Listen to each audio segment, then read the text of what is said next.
Welcome back to Corporate Crime Dynasty, the channel where we uncover the shocking truths behind the world's most notorious criminal families.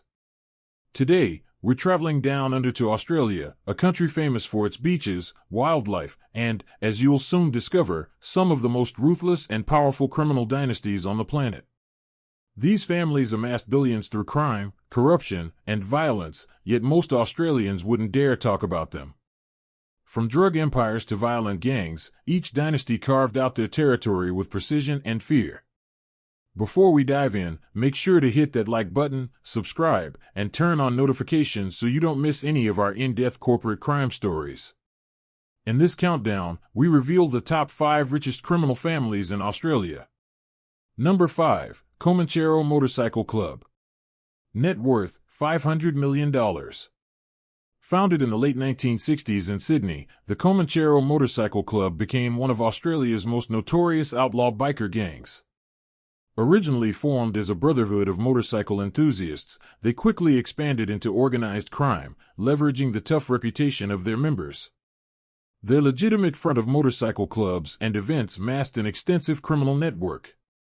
The Comanchero's criminal empire includes large-scale drug trafficking, particularly methamphetamine, cocaine, and ecstasy. They control distribution networks in major cities like Sydney, Melbourne, and Brisbane. The club has also been linked to illegal arms trading, extortion, and violent enforcement of turf wars with rival gangs, including the Bandidos and Rebels. Whispers suggest members engaged in contract killings to maintain dominance. Money laundering was executed through legitimate motorcycle repair shops, nightclubs, and cash-heavy businesses, keeping the authorities at bay for decades. The Comanchero maintained influence by forging local political connections and intimidating witnesses through fear. Their biker identity created an aura of untouchability, and corrupt law enforcement allegedly allowed some activities to continue unchecked. Members flaunted wealth via luxury vehicles, property, and high-end motorcycles, subtle signals of power across Sydney's streets. Several high-profile police raids in the 2000s disrupted operations, resulting in arrests for drug trafficking, assault, and firearms offenses. While the core leadership remains imprisoned, the gang continues to operate under younger members, maintaining control over certain territories. Their influence, though diminished, still looms over Sydney's criminal underworld. Number 4, Alameddine Family. Net worth, $300 million.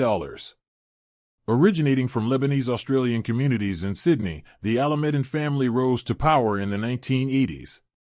Their legitimate businesses included import-export companies, retail shops, and construction contracts, which cleverly masked their illicit operations. The family's empire centered on drug trafficking, smuggling cannabis, ecstasy, and heroin into major Australian cities. They leveraged international connections for cross-border operations, coordinating shipments from Southeast Asia and the Middle East. Extortion and protection rackets against local businesses ensured a steady cash flow, while violent enforcement tactics maintained their dominance. The Alameddines used family loyalty and fear to control members and associates. Political connections and strategic bribery helped them dodge law enforcement scrutiny. Luxury properties, flashy cars, and private yachts were used to signal status while also moving illicit profits undetected. Law enforcement gradually dismantled the leadership through coordinated raids and surveillance. Key family members faced long prison sentences, but remnants of their network still managed small-scale operations, ensuring their legacy continues subtly in Sydney's criminal economy. Number 3, Drangheta, Honoured Society in Australia. Net worth, $2 billion. The Australian branch of the Italian Drangheta, also known as the Honoured Society, established operations in Melbourne and Sydney in the 1970s. Migrating from Calabria, Italy, the group brought traditional mafia structures, tight-knit families, coded communication, and strict secrecy. Their empire is a sophisticated money laundering and racketeering network, managing billions of dollars across casinos, real estate, and import-export businesses. The Drangheta in Australia also facilitated drug trafficking from South America and Europe, ensuring massive profits.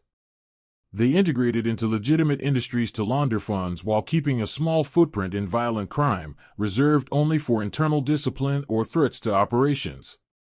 Political manipulation, strategic bribery, and fear of retaliation kept authorities cautious. Members cultivated business partnerships, ensuring influence over financial institutions, shipping, and real estate. Their adherence to traditional codes of silence, omerta, made infiltration extremely difficult. Australian authorities continue investigations, arresting select members involved in laundering and drug operations. While leadership remains largely intact, law enforcement pressure has slightly curtailed expansion. Number 2, Moran Family. Net worth, $1 billion. The Moran family, central figures of the Melbourne gangland, rose to prominence in the 1970s and 1980s through small-scale criminal enterprises, eventually controlling Melbourne's underworld. The family managed extensive drug trafficking, targeting methamphetamine, heroin, and cocaine distribution. They also engaged in money laundering through property and nightclub investments.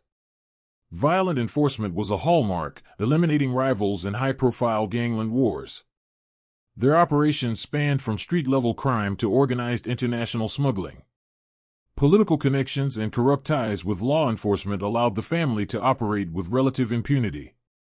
Fear, reputation, and well-placed intimidation ensured loyalty among associates. The family's visible wealth reinforced their untouchable image. Multiple murders during the gangland wars attracted nationwide police attention. Key members were killed or imprisoned, though the family name continues to be associated with organized crime. Number 1, Pettengill Family.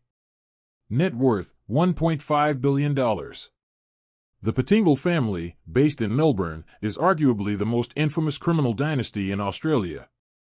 Their roots trace back to petty crime in the 1960s, evolving into a sprawling empire spanning drugs, armed robbery, and organized violent crime.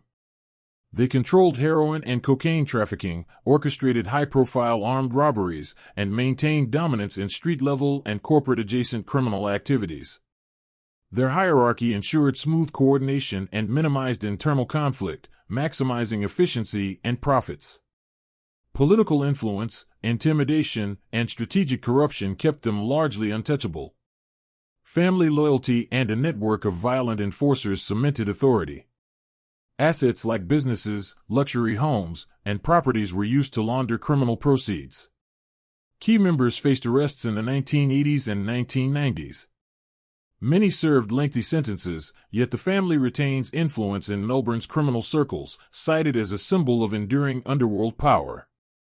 From the Comanchero bikers to the Pettengill family, these criminal dynasties share common threads: fear, influence, and the ability to blend legitimate business with illegal operations. Their wealth, often hidden behind complex money laundering structures, created shadows of power that even law enforcement struggles to illuminate. Australia's underworld is a mix of traditional mafia codes, biker gang culture, and ruthless enforcement, proving that crime dynasties are as sophisticated as they are dangerous. The broader implications of these families' actions affect communities, politics, and the economy. While some members are imprisoned, the networks adapt, showing that influence and control often survive beyond the courtroom. These dynasties remind us that wealth can shield crime, that titles and respect are earned in fear, and that exposing these secrets requires vigilance and courage. Remember, like, share, and subscribe to Corporate Crime Dynasty for more in-depth explorations of the world's most untouchable criminal families, the empires they built, and the legacies they left behind.